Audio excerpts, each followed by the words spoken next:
À la glace, boisson fraîche, café chaud, thé à la menthe, beignets aux pommes, et chocolat.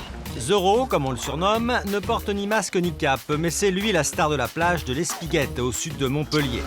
On connaît depuis des années. Oui, toujours, on achète une petite canette quand il passe avec son petit chariot. Rien que ça bouille, c'est du bonheur. Merci Zorro, bon courage. À la glace, boisson fraîche, café chaud, thé à la menthe. C'est un métier.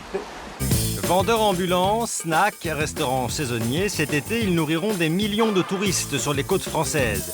En vacances, tout le monde veut se faire plaisir. Pourtant, l'été au bord de la mer, il faut être vigilant. Il y a beaucoup de monde, ça brasse. Est-ce qu'ils ont le temps vraiment de voir au niveau de l'hygiène? Dès le début de la saison, les services sanitaires sont sur le qui-vive. La date limite de consommation est jusqu'au 24/6, c'est-à-dire jusqu'à il y a 2 jours, avant-hier. L'été, on constate des infractions dans un tiers des restaurants contrôlés. En cause notamment la chaleur qui favorise les risques de contamination des aliments. Pour éviter les risques d'intoxication alimentaire, il suffit de respecter quelques précautions. Nous retrouvons Zorro, notre vendeur de plage. Pendant l'été, tous les matins, il s'approvisionne ici, Glace, en beignets et glaces industrielles. c'est dans des boîtes de polystyrène avec des frises et de carbo pour que la température ne soit pas... Il n'y a pas de rupture de la chaîne de froid. Si cette chaîne est brisée, les microbes se développent très rapidement. Même précaution pour ces beignets. Je ne garde jamais les beignets de la veille pour les revendre. Donc il faut que je sois vraiment, que je calcule aux 2-3 beignets près, quoi. Il ne faut pas se gourer parce que sinon, on perd de l'argent. Tous les vendeurs ne sont pas aussi consciencieux que Zorro. Jean-Louis Blanc est chef des services vétérinaires dans le département du Gard. Sa mission, traquer les infractions sanitaires. Avec son équipe, ils ont décidé d'inspecter plusieurs restaurants de cette station balnéaire. Bonjour monsieur.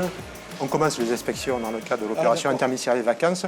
Donc on a une tournée générale qui est prévue sur le Gros du Roi.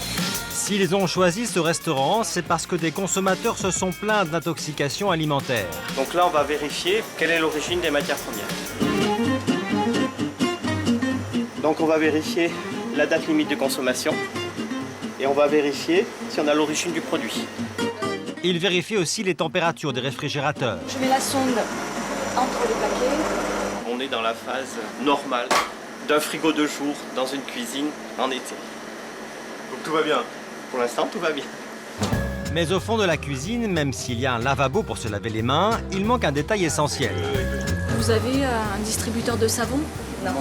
Le petit distributeur de ça. Oui. Bactéricide, c'est important. C'est une des premières sources de contamination des aliments par des personnels qui vont à l'extérieur, qui reviennent ou qui peuvent être éventuellement porteurs sur les mains. Un mauvais point que le restaurant s'engage à rectifier dans les plus brefs délais. Quelques centaines de mètres plus loin, Jean-Louis rejoint une autre équipe d'inspecteurs dans l'un des nombreux restaurants qui n'ouvrent que pour la saison. Ici, le constat est édifiant. On a la poubelle, l'appareil pour faire le riz et le riz juste à côté. Tout est sale dans cette cuisine, mais pire, la plupart des produits sont périmés. On est le 26, on est d'accord. Et là, les dates limites de consommation, vous connaissez? Et là, vous lisez quoi? Des saucisses périmées depuis plus de 3 semaines. Jusqu'au 24/6, c'est-à-dire jusqu'à il y a 2 jours, avant-hier. 6. 06. C'est tout dépassé. Mais il n'y a plus de traçabilité, on ne sait pas où a acheté monsieur ce produit-là. Il y a une odeur particulière qui en ressort. Bon, la couleur est un peu... Un produit comme ça, s'il n'est pas suffisamment cuit, effectivement, vous pouvez risquer d'attraper de manière assez classique, colique, diarrhée, etc. Les produits avariés sont tous jetés et dénaturés avec de l'insecticide pour ne pas être réutilisés. Dans un cas comme ça, je pense qu'on va dresser un procès-verbal et qu'on proposera sans doute dans la mise en place de mesures de peine alternative qui consistent en fait à ce que le professionnel suive un parcours de formation complémentaire à l'hygiène. La tournée continue pour nos inspecteurs avec la restauration vedette de l'été, les snacks.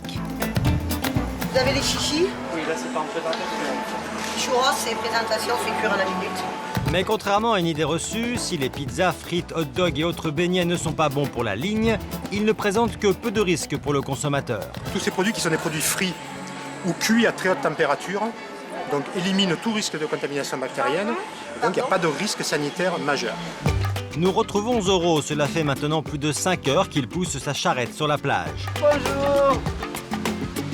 Alors, Qu'est-ce que vous avez à manger? J'ai faim. à manger, j'ai des beignets, pommes, chocolat, framboise.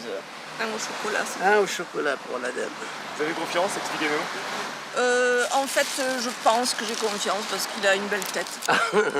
Et puis, je me dis que j'ai faim et qu'il doit y avoir des contrôles. Et puis qu'on ne peut pas vivre sans danger. Mais avec Zorro, pas de danger. Les services sanitaires ont déjà contrôlé sa charrette et n'ont rien eu à lui reprocher. Ses beignets sont frais et consciencieusement emballés. Il faut les donner avec le sachet, il ne faut jamais toucher avec les mains. Alors on peut se laisser tenter. Et puis je vais prendre une glace aussi. Ah, ça y est. Voilà, qu'est-ce que vous voulez comme glace? Venez voir. Alors pour garder le froid. Ah, pour garder le froid, vous allez voir. Pour garder ses glaces au frais malgré les fortes chaleurs, Zorro a aménagé un compartiment très bien isolé rempli de glaçons. Pas de risque de casser la chaîne du froid. C'est la fin d'une dure journée. Pour lui, pas question de remettre en vente ses invendus. Il ne travaille qu'avec les produits du jour. Mais pour Zorro, pas question de les jeter. Il les offre à ses copains sauveteurs. Chocolat, pomme. Chocolat. Chocolat. Et le...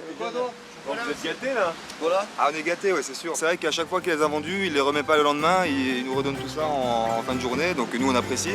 Et puis bah, effectivement, ça permet de ne pas resservir les mêmes le lendemain. Allez.